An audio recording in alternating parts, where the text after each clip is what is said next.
نعيش مع رسول الله صلى الله عليه وآله في لحظاته الأخيرة من حياته المباركة الشريفة، وعن لسان ابنته وبضعته وفلدة كبده فاطمة الزهراء عليها السلام، كيف تصف فاطمة تلك اللحظات المؤلمة الأخيرة من حياة رسول الله صلى الله عليه وآله.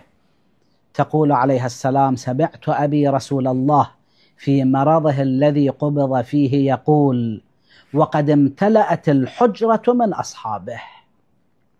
أصحاب رسول الله الأخيار منهم وغيرهم اجتمعوا في حجرته ليستمعوا إلى وصاياه الأخيرة، وهي أهم وصايا كل إنسان، لأنه يعبر عن تجربة مر بها فترة عمره، ويريد أن يعطيهم الزبدة النهائية والخالصة، ويوصيهم بوصايا مهمة جدا. هذا لكل إنسان، فكيف إذا كان إنسانا عظيما، كان رئيسا، كان مسؤولا، كان مرجعا، كيف إذا كان نبيا، بل إذا كان أعظم الأنبياء رسول الله صلى الله عليه وآله.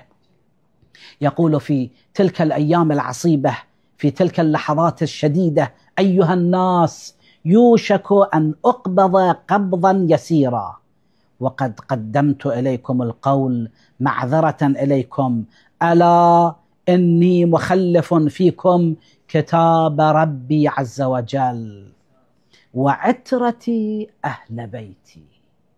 أنا أذهب، أنا ذاهب عنكم، أنا راحل قريبا، ولكن أخلف فيكم القرآن الكريم وأهل بيتي الأطهار. ماذا تصنعون بهما؟ ثم أخذ بيد علي عليه السلام فقال: هذا علي مع القرآن، لا يمكن أن نفرق بينهما، والقرآن مع علي لا يفترقان حتى يرد علي الحوض هناك، حينما يأتي علي والقرآن ويأتي المسلمون ويأتي الناس فيسألهم رسول الله صلى الله عليه وآله: ماذا فعلتم بعترتي وماذا فعلتم بالقرآن؟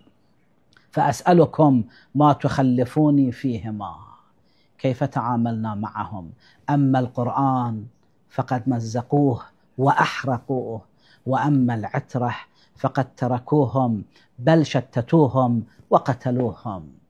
الآن لنلتف نحن حول القرآن الكريم عملا، وحول أهل البيت الطاهرين اتباعا، حتى نلتقي معهما عند رسول الله صلى الله عليه وآله على الحوض، مستبشرين مطمئنين فائزين إن شاء الله رب العالمين. والسلام عليكم ورحمة الله وبركاته.